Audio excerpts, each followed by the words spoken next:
The Ostler's Daughter. Written and read by Christopher Halton. In upper-class Regency society, marrying below one's social group was considered une mésalliance impardonnable, and in polite company it would render one a social outcast, effectively leading to being ostracized by one's peer group. Living in an age where assumed class had strict demarcation lines certainly created problems for Sir Fosdyke Ambergris and his affections for Maria, a stunningly beautiful and elegant woman, the daughter of John Henson, a former ostler. Sir Fosdyke, a staunch and respected member of the landed gentry, with a familial ancestry dating back before the Norman invasion, had struggled to keep his feelings for Maria to himself. Conversely, it was the same for Maria, for whom the feeling was mutual.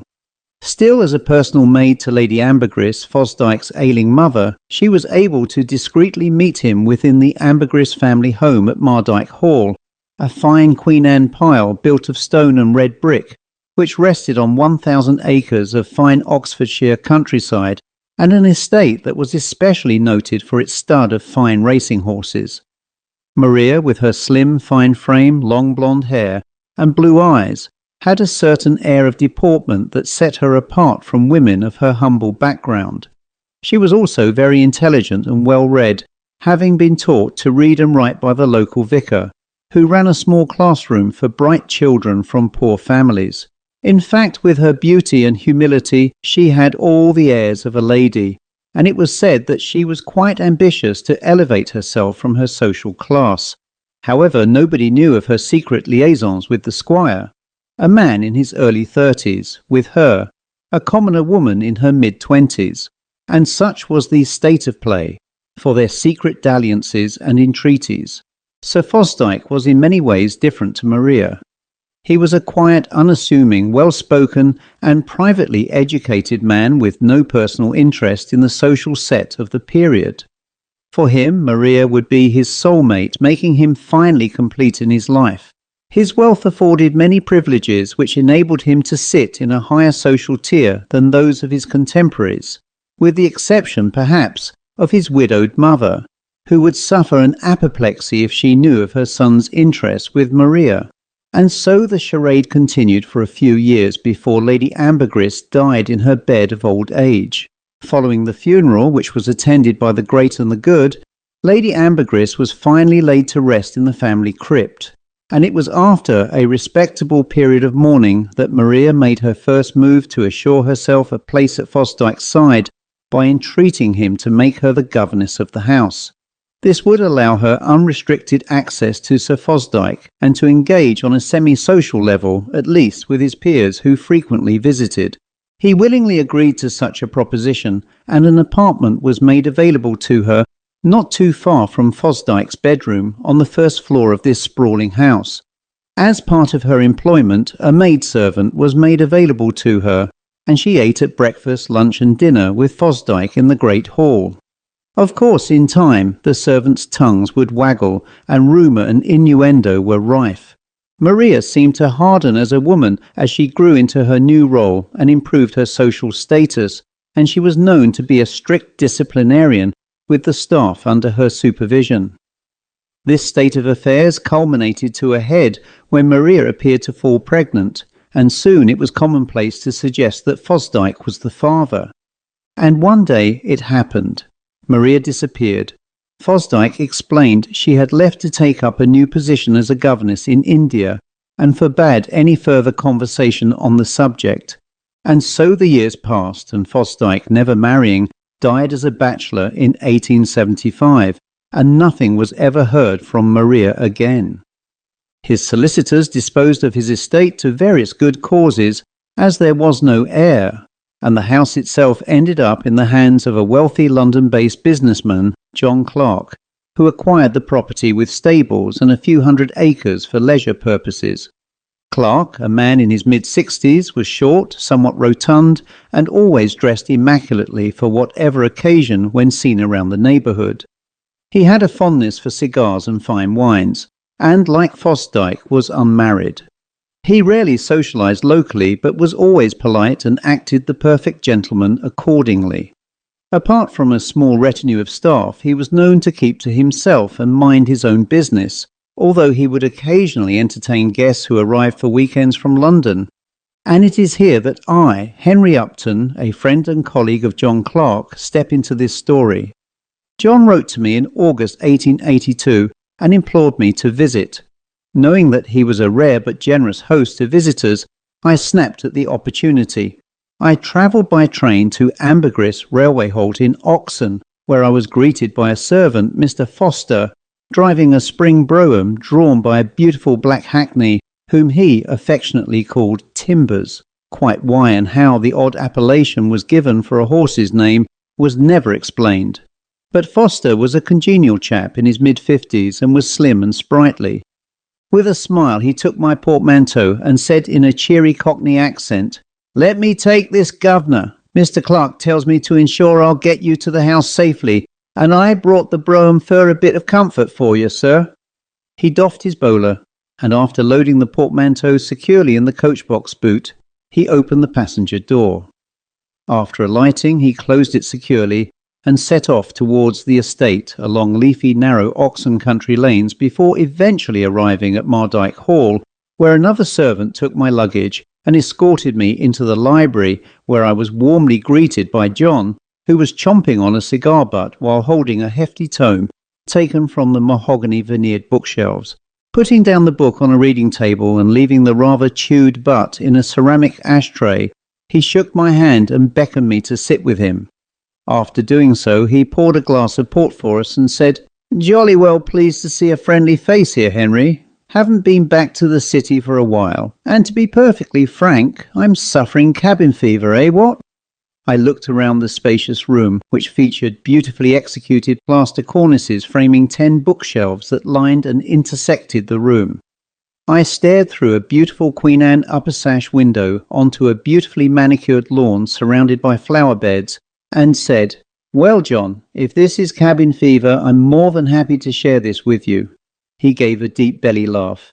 "Oh, you know perfectly what I mean, old boy. I never get the chance to get out and about. There's always something to do here, my friend, and rarely an opportunity to entertain. So you can imagine how jolly well pleased I am, old bean." Knowing that with Clarke nothing is ever as it appears on the surface, I inquired, "Well, John, your letter to me seemed rather urgent. Is there something here that I may help you with?" His smile briefly dropped from his weather-beaten face, and scratching an impressive black handlebar moustache, he replied in a more subtle tone, "Well, how does one put this? There have been some rather odd things occurring about the place, and while I can't put my finger on bally who or why, I believe the house is haunted." He paused. "I know you may think I have lost my senses, but it is true." I was temporarily shocked and replied, "And what exactly do you define as haunted, dear friend?" He took a swig of port, and having refilled both our glasses and lit a cigar, he continued, "When I took over this house, I renovated it from top to bottom. It cost me an absolute fortune, but still, if you want the best, you have to spend money. For a few months after moving in, it was quiet and rather peaceful. But then, on some nights..." He paused and looked about himself and continued, "Some nights odd things happen. At first I put it down to age and imagination, but it grew stronger and..." I interjected, "Can we get to the point?" "Well, I have, I think, seen a woman dressed in turn-of-the-century clothing floating down the passages and corridors on the ground and first floor. She was at first a grey, almost ethereal mist that gradually grew form, and as she became clearer and more solid, I could see that she was looking into rooms as she passed doorways, and she had the look of urgency about her. I can tell you that at first I was mildly shocked, but my concerns are deepening as she becomes more real than ghostly. On occasions she even opens doors, and one time she stopped on the first-floor passageway and just stood and stared at me as she then faded away." "What about your staff?"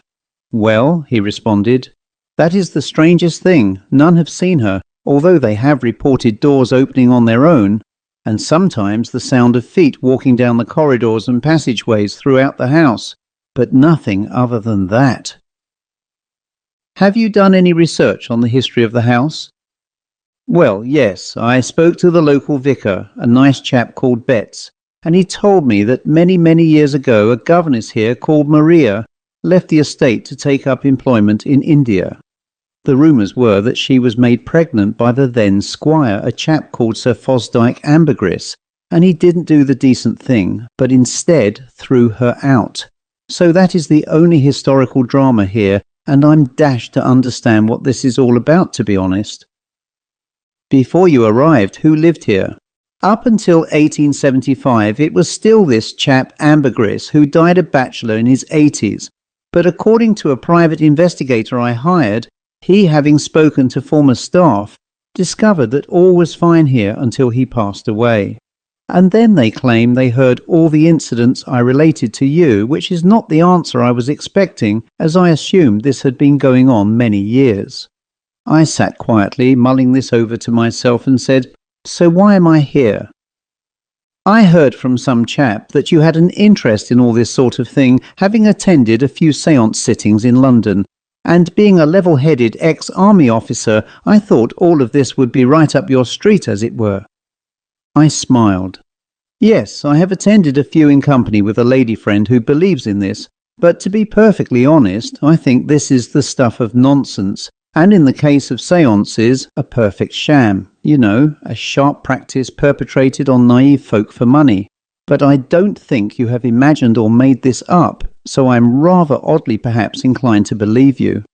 By arrangement with my host, I was housed during my tenure in the former bedroom of Sir Fosdyke, a spacious and almost palatial room with large windows that offered a wonderful view across the rear gardens.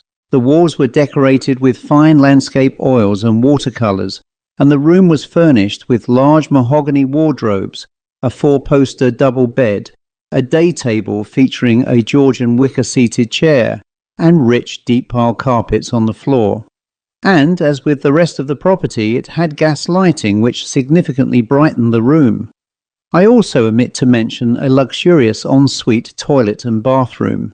To say the very least, I felt well accommodated, and even had maid service in the morning to bring me breakfast and the daily newspapers.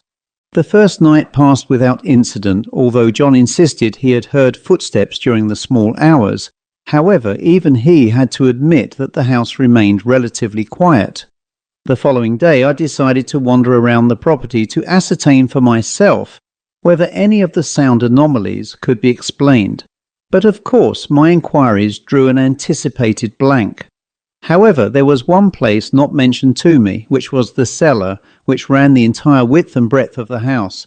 Taking a lit oil lamp, I was escorted into the basement area by the servant Foster, who remarked nervously upon entry down a flight of steps, "Nobody ever goes in here, sir, downright creepy if you ask me," as he held the lamp aloft nervously to peer into the darkness. The cellar was brick-lined with flagstone flooring. It was used as a storage area, but showed little signs of recent activity, having been decorated with a multitude of dusty old spider webs. Still, one spot suggested that there had been past activity since the house was built, and that was a walled-off section to the side wall of the cellar, which indicated some building work since the house was erected, as the original walls were made of red soft brick. The more recent work was built from fired clay bricks. I commented on this to Foster, who remarked, "Search me, sir, never really noticed this before, as it is far from the door in here. And I can tell you, if I goes in here, it isn't for too long, or as too far from the door as is necessary." One thing, though, did strike me as odd. It had a heavy, pervasive atmosphere, and I felt that there was someone or something in residence, and that sensation was palpable. However, I attributed these feelings to my nerves. It was very creepy, and after a short time we returned to the ground floor. I spent the afternoon researching in the library. Despite the many volumes of books inherited by John on his acquisition of the property, I could find nothing of interest that would assist me. The only way I could get to the bottom of this was to wait, watch and listen. After an enjoyable evening dinner with my host, we retired to the drawing room, where we relaxed over a few drinks while John probed me about my investigations. Of course, the only point of interest was in the cellar, and I explained the palpable feeling of dread, and the fact that it felt strongly of a presence. But of course, the only tangible element was the wall, which looked either rebuilt or worse, as I imagined, it sealed in a portion of the cellar from public gaze. Well, old boy, I can't help you there very much. It was already there when I took over. I surmised it was a repair, but I have no documentation as such that explains this. He then smiled and leaned over his club chair to pick up a worn leather-bound ledger-type book. Passing it to me, he said, "Found this, though, Henry, in one of the cupboards in the kitchen. It is a daily record maintained by the former governess here, Maria Henson, who, as you may not know, was the lady who went to India. What I find particularly interesting is the absence of an entry stating the termination of employment, as one might expect. It concludes with a single dated entry, Thursday, the 25th of October 1821, and all that was shown were the daily duties and expenses, and yet previous entries show no events of significance. Curious, I looked and confirmed his observations, but as there were many previous entries in copperplate handwriting, he agreed to let me have the book to assist my research. Later that night I sat at my desk in my bedroom under the pulsating glow of the gas light. I noted that the records began in 1817, and over the course of 4 years, they provided a fascinating insight into the operation of a country house from Maria Henson's perspective. The records were meticulous, covering all aspects of expenses and duties, as well as the engagement and termination of staff. They were devoid of any personal opinion and remained purely factual, but there was no record of any building work in the cellar, which would account for what I observed, which, if asked, I would have suggested by their condition to have been during her tenure. But having enjoyed a large meal with plenty of wine, I fell asleep while sitting at my desk.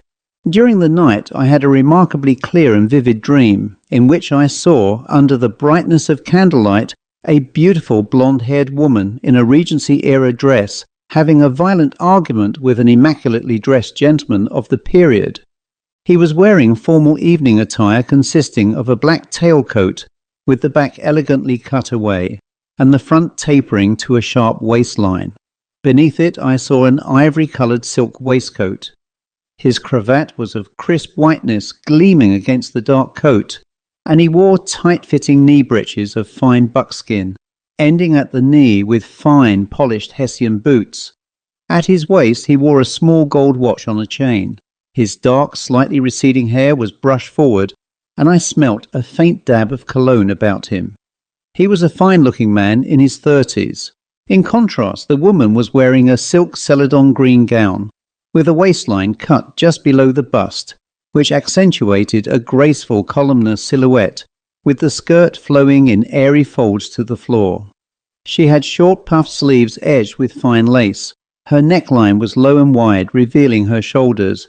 Around her neck she wore a delicate necklace, and on her arms long evening gloves of soft kid leather. Her hair was dressed in intricate curls, braids and loops, adorned with jewelled combs. She was indeed a beautiful, almost classical-looking woman in her mid to late 20s. At first I assumed they were a married couple, but I somehow knew that these two were Sir Fosdyke Ambergris and Maria Henson. She was in tears and pleading with him when she suddenly struck out and slapped his face with her right hand. He, nursing the slap, pushed her, and she slipped and fell back with her head hitting the corner of a bedside table, and she fell still on the floor, bleeding profusely from a head wound. I could see that the scene was the bedroom I was in, and the large windows were open, with a storm raging outside. The curtains fluttered back and forth almost in panic, revealing the scene on the floor below from flashes of lightning from a gathering storm, while the candles, like Maria, were snuffed out. It was a terrible scene, and in realization of what he had done, he fell to the floor, clutching his head with both hands and wailing inconsolably. And then, in panic, I felt the visage finally play out before me, forcing me to consciousness, where I saw reassuringly that the room was still and the windows closed, with the gas light still flickering on the walls. It was a dream, but a terrible and prophetic one. I could not sleep well for the remainder of the night, and felt sure that footsteps crept around my bed in the shadows. Something with some impatience was urging me to do something, and to do something soon. The next morning I was awakened from my sleep by my maid serving me breakfast in bed. She could see, I was sure, that I was in a debilitated state, with heavy shadowing beneath my eyes, and my hair unkempt and scruffy. She placed the tray down, leaned over me, and said, as I lay still with fearful shock, "Are you all right, sir? Have you had a bad night's sleep? I can return later if you wish." I sat up in bed, rubbing my eyes, and quickly regained control of my senses to respond, "No, that is okay. I'll be fine. And yes, you are perfectly correct. I had a terrible night." She turned to leave and said in parting with a smile, "I understand, sir. I will leave you to enjoy your breakfast in peace." With that, she opened and closed it quietly as she left. I felt such a fool. But in truth, this was the most realistically awful dream I have ever suffered, and its consequences lingered with me for hours. Having bathed and dressed, I went downstairs and saw John, who was busy with the staff working outside in the stables. At my suggestion, he walked with me into the grounds, where we sat together by a water feature in the rear gardens. I shared my dream with him, and he sat silently, shocked as I relayed a detailed description of the woman to him. "'Pon my soul, that is the woman I have seen in the house. Your description is absolutely on the button, old bean.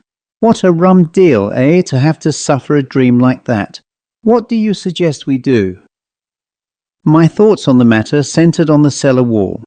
I started to believe more convinced that there was a connection between Maria's disappearance and its construction, and I shared that with him.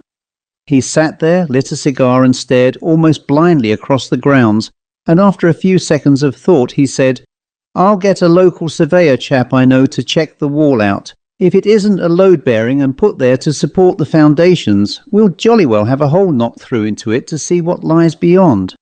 He forced a brief smile, adding, "Hopefully we'll put this mystery once and for all to rest." We returned later to the house after sitting and discussing the day, and he went off to ask one of the servants to take a gig into a neighbouring village to request the surveyor, a gentleman by the name of Jonathan Atkins, to attend the following day to examine the property. That night I decided to eat dinner alone in my room, as I didn't want my generous host to ply me with alcohol, which was his wont. I eventually turned in around 11 p.m, having read a book, and quickly fell into sleep. It was probably around 1 a.m, although I couldn't be sure, that I woke to the sound of a man sobbing. I left one of the gas lights on prior to sleeping, and nervously scanned my eyes around the room. At first I saw nothing, but then I heard footsteps walking around the room, which sounded rather heavy, as if they belonged to a man. And then a mist started to form at the foot of my bed. It was rather light to begin with, but became thicker and heavier, and at the same time the atmosphere became heavier and much more intense.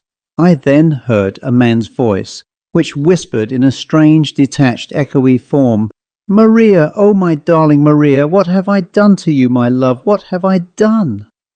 The voice was sad and rather doleful, interspersed with more crying that was deep and resonating. It was then that the mist parted, and I saw with perfect clarity the man I had witnessed in my dream. This time he was bending down and pulling at something heavy on the floor towards the door. This went on for a few minutes as I saw the door open, and he disappeared through it while still pulling at something below. There was a sudden flash of light in the room, followed by complete darkness, as even the gas wall light was extinguished. I immediately left my bed and relit the light, but everything was as I had left it earlier. A cold chill reverberated down my spine, and the unmistakable horror that this was a manifestation of Ambergris, removing Maria from the room. I realized that it was more than likely that Ambergris had put Maria's body in the walled-off section of the cellar. Still, as I agreed with John's opinion that it was best to allow any breaching decision to the surveyor, I managed that night to return to sleep with a sleeping draught. The next day in the afternoon, the surveyor, Mr. Atkins, arrived at the house. Escorted by John and myself, we took him into the cellar, where, under the lamplight, he inspected the wall and decided it wasn't load-bearing and was safe to be demolished. Shortly after leaving, a team of workmen was assembled from the staff, and with the aid of sledgehammers and pickaxes, the wall was punctured and carefully demolished. Sat in an old horsehair stuffed chair was the remains of what appeared to be the skeleton of a woman who still had tresses of blonde hair and was wearing the remnants of the dress I had seen in my dream. It was a shocking sight to see, and John himself was so overcome with shock that he had to be carried out into the courtyard to be revived.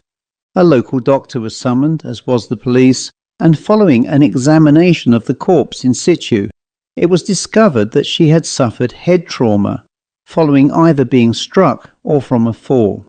A note was made of her clothing, and the police and the doctor agreed she died well over 50 years ago, which was confirmed later at a coroner's court. It was also decided that she died following a fall, and that Ambergris had likely concealed her body. Therefore, no further inquiries or action could be made by the police, and the matter was closed. But in closing, the most wonderful thing happened on the night of her body's discovery.